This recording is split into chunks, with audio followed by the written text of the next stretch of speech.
অভ্যাসে মানুহক পাৰফেক্ট কৰি তোলে। মানে অনুশীলন কৰিলে আপুনি যিটো কাম কৰে সেই কামটোত আপুনি পৰিপক্কতা লাভ কৰিব পাৰিব। হাতৰ আখৰ লিখি চাবচোন ভালকৈ সুন্দৰকৈ, মনতে ভাবিব যে মই আখৰকেইটা সুন্দৰকৈ লিখিম। বিশেষকৈ সৰু ল'ৰা ছোৱালীৰ কাৰণে কৈছোঁ, সৰু ল'ৰা ছোৱালীক এনেকুৱাকৈ শিকাব লাগে। সুন্দৰকৈ তেওঁলোকক লিখিবলৈ শিকাব লাগে আৰু এনকাৰেজ কৰিব লাগে।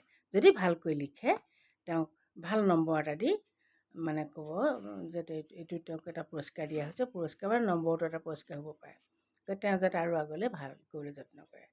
আৰু পৰিপাটিকৈ চিজিলকৈ শিকাব কেনেকৈ লিখিব লাগে, প্ৰশ্নটো কেনেকৈ উত্তৰটো কৰিব লাগে।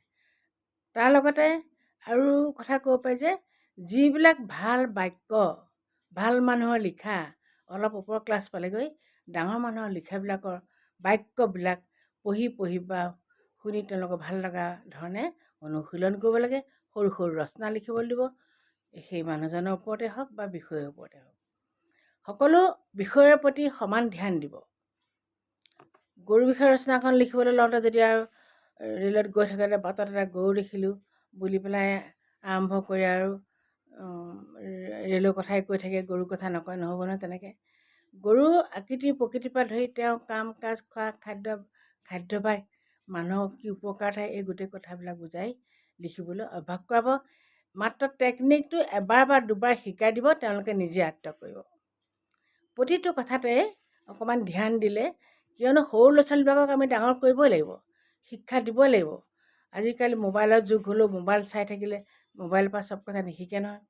ছাত্ৰ হিচাপে নিজকে ছাত্ৰ বুলি ভাবিবলৈ কি কি গুণৰ অধিকাৰী হ'ব লাগিব, কেনেকৈ চলিব লাগিব, সেই গোটেইখিনি কথা সৰুৰে পৰা শিকা অভ্যাস কৰিলে আগলৈ ভুল নকৰে। মানুহে যেতিয়া কিবা এটা বিষয় ভালকৈ আয়ত্ব কৰিবলৈ চেষ্টা কৰে, তাৰ ভিতৰতে ধৰি ল'ব মানুহ চলিব জনাটো এটা ভাল গুণ, ভাল আয়ত্ব কৰিব পৰা। নহ'লে নিজে আনৰ ওচৰত ঠগ খাব লাগিব, আনৰ পৰা গৰিহণা পাব লাগিব, আনৰ হেয় পাত্ৰ হ'ব লাগিব। গতিকে এই কথাবিলাক মনত ৰাখি সৰু ল'ৰা ছোৱালীক ভালকৈ শিক্ষা দি যাব, সিহঁতৰ যাতে আগলৈ ভাল ধৰণে চলিব পৰা হয়।